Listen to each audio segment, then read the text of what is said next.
Welcome back, guys. Today we're gonna see how to start Echo Weed Eater. Firstly, push the stop switch forward and it's located on the top of the black grip between the handle and the engine. Find the choke lever on the rear of the engine housing and move it to the cold start position. Locate the purge bulb, which is a small clear bulb just below the choke, and press it until the fuel flows visibly into the bulb. Then press it 5 more times to ensure enough fuel is drawn in. Set the trimmer on a flat, clear surface. Make sure the cutting head is clear for debris or objects. With your left hand, hold down the throttle trigger lockout just behind the stop switch.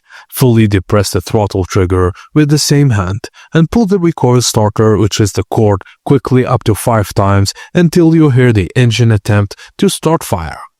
As soon as the engine fires, move the choke lever to the run position and pull the starter again while holding the throttle and lockout until the engine runs continuously.